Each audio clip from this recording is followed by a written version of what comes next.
Alors ça tombe bien que je vous montre les nouveautés, puisque vous voyez que le 20 mai 2016, il y a eu des nouvelles recommandations de la Société européenne de cardiologie sur la prise en charge de l'insuffisance cardiaque. Alors ils ont été assez bons parce qu'ils ont essayé sur une diapo de mettre tout le traitement. Alors il y a des trucs un peu schématiques, mais comme ça on l'a bien en tête. Avec deux niveaux de recommandation, vous voyez que ce qui est en vert, c'est la recommandation de classe 1, donc c'est vraiment ce que normalement je dois absolument faire. Et puis ce qui est en jaune, c'est la recommandation de classe 2, ce qui est aussi bien, mais pas forcément systématiquement, en tout cas il y a un peu moins de preuves. Le traitement va être scindé en deux, Claude l'a dit, hein, l'insuffisance cardiaque à fraction d'éjection altérée, l'insuffisance cardiaque à fraction d'éjection préservée. Avec le premier traitement, le traitement de base, hein, là on va faire, là où il y a le plus de preuves, c'est l'insuffisance cardiaque, donc reduce, à fraction d'éjection réduite, altérée, donc on va dire inférieur, sûrement inférieur à 40 et probablement même inférieur à 50. Le traitement de base, vous voyez que c'est IEC bêta-bloquant. Normalement, amusez-vous à regarder tous vos dossiers de tous vos patients. Ils ont une insuffisance cardiaque avec une fraction d'injection inférieure à 50. Est-ce qu'ils ont un IEC, un bêta-bloquant? Et vous verrez que vous allez en voir plein qui ne l'ont pas. Alors des fois pour des bonnes raisons, puis des fois parce qu'ils ont passé à l'as. On ne leur a pas donné. Donc ça, c'est vraiment le traitement de base. Normalement, tous ces patients doivent avoir ce traitement. Il y a énormément de preuves. Vous voyez que le traitement, le troisième médicament, c'est le traitement diurétique. Et ça, c'est ça qui est un peu compliqué dans l'insuffisance cardiaque, c'est que le traitement diurétique n'est pas forcément un traitement au long cours, tous les jours. Parce qu'il va y avoir une vie dans l'insuffisance cardiaque. Des fois, il va être un petit peu en congestion pulmonaire, il faut augmenter la dose du diurétique. Puis des fois, au contraire, il est un petit peu en hypovolémie déshydraté, il a pris trop de diurétique, il a eu de la fièvre et tout. Et là, il faut diminuer, voire arrêter le diurétique. Et ça, c'est un peu plus compliqué parce qu'on n'a pas beaucoup d'éléments. À un moment, on voulait voir si en dosant le BNP, ça pouvait nous aider à adapter les doses. On sait que ça ne marche pas.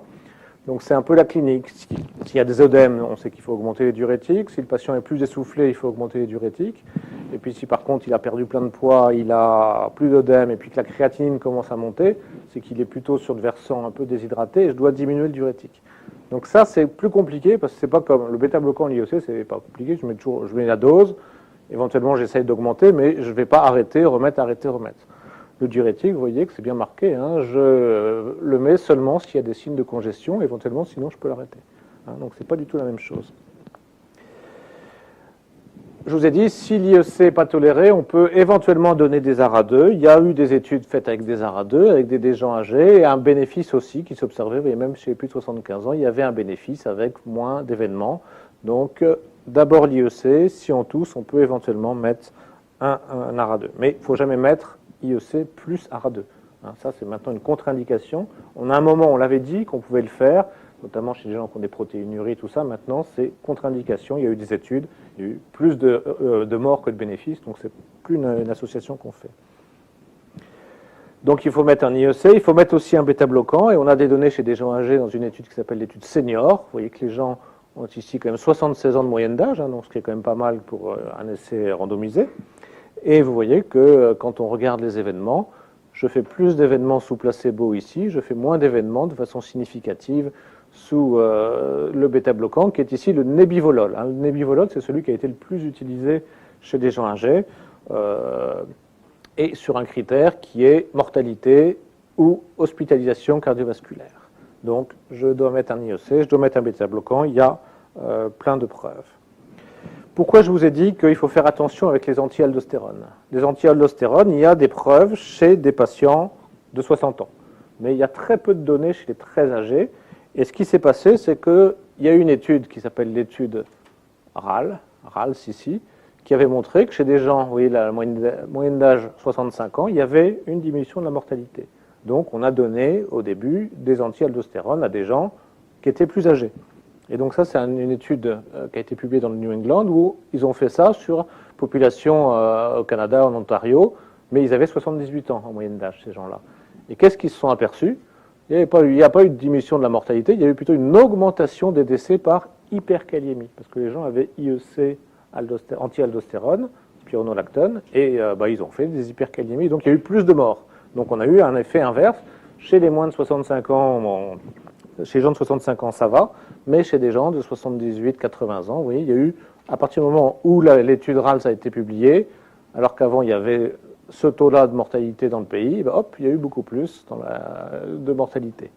Et puis il y a un autre anti-aldostérone qui s'appelle l'éplérénone.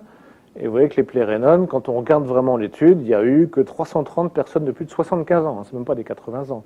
Donc vous voyez, on a trop peu de données pour recommander les anti-aldostérones. Et tout récemment, vous voyez, au mois de mai 2015, il y a eu une étude qui est une méta-analyse, on prend toutes les études où les gens ont eu de la digoxine. Et on regarde si la digoxine était meilleure, les petits dessins seraient de ce côté-là. Si la digoxine était moins bonne, les dessins sont de ce côté-là. Vous avez toutes ces études, vous voyez, il y en a plein. Hein, et vous voyez qu'à la fin, on regarde le total. Il y a des études, vous voyez, ici CHF, c'est l'insuffisance cardiaque. Ici AF, c'est la fibrillation atriale.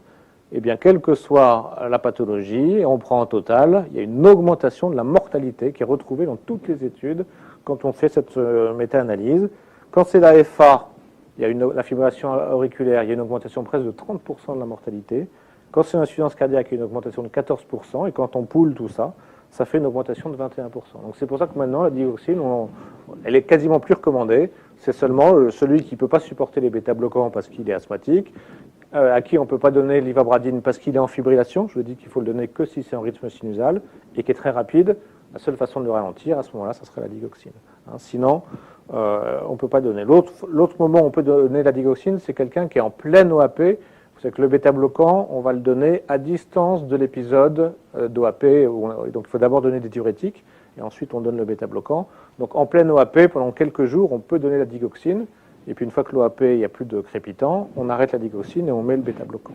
Donc beaucoup moins souvent la digoxine.